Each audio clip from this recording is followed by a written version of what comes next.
a coach carrying asylum seekers set for the Bibby Stockholm was ambushed by Just Stop Oil activists this afternoon. The eco-zealots hysterically held and threw themselves in front of the bus, holding banners reading "No to prison ships." It comes after many of those ordered back onto the barge announced they could now stay with their mates instead, after months of kicking back in hotels at the cost of £8 million a day.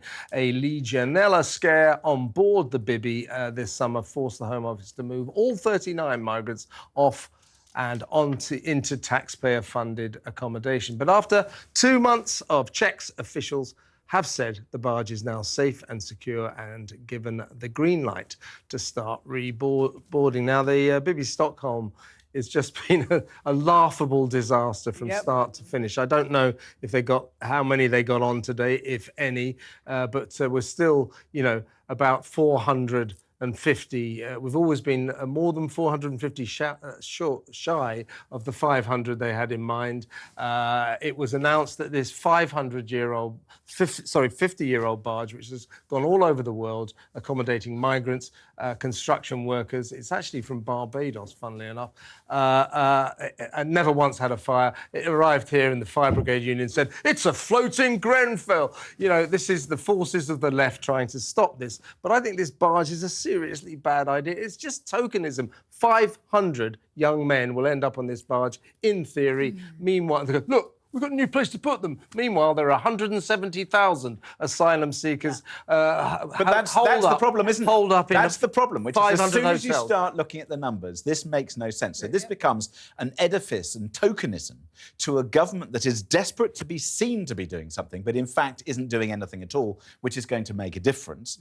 And also polarising the debate and making it worse for the people who are localised to this particular boat, to highlighting the fact that they're spending £8 million a day on housing them, on shining a spotlight on the fact that the Home Office has been utterly useless at processing people, and also this idea, if you're going to say stop the boats, then blooming well do it. But hang on. Genuinely speaking, they've made a complete and utter hash of this and spending a lot of our money in the process. But in some ways, and I don't know whether Afia agrees with me, the Bibby Stockholm, we all get distracted, we talk about it, the saga, the whole history of the boat, whether it's right or wrong, and under the wire, the rising numbers of asylum seekers whose claims are never processed. 175,000. Don't worry, when we first started talking about this, the bill was £6.5 million a day. We know it's got. You know what it's going to be in 3 years?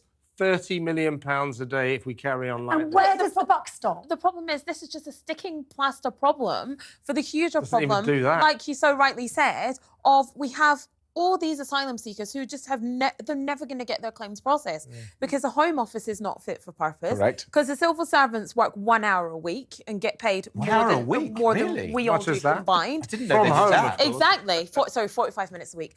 Because the Home Office isn't doing anything from home, from their garden, bottom of the garden. Not doing anything. Not in this weather. Well, wish. From in front of they've shared that the internet's gone down.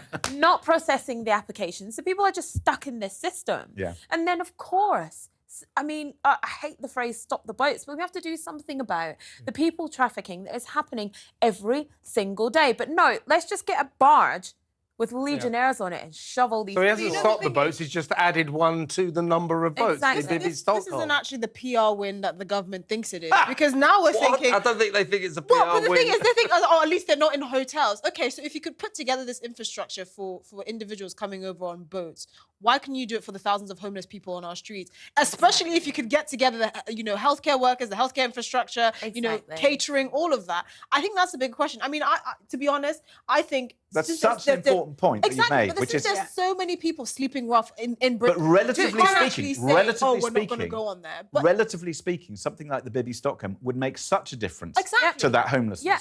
And yet to the migrants, it makes no difference. But it wouldn't be a vote winner. That's the problem. It wouldn't be a vote winner. And during the pandemic, all the homeless people just vanished, didn't they? Yeah, exactly. They scooped them all up. You know how much we spent on this boat migrant crisis is actually more than the budget for tackling homelessness in Britain. So really, there's so many lot of ways this government is losing. By the way, the crisis. Bibby Stockholm will cost about 25,000 quid a day, so it's not a that's the same. Just to be there. That's what the civil servants get paid. Yeah, it's not particularly the solution, I don't think. But the bright point is that Just Stop Oil had a new platform around which to gather. Just stop the barge. Just trust them to be on the wrong side. They don't care what they stop. They just stop anything. Yeah.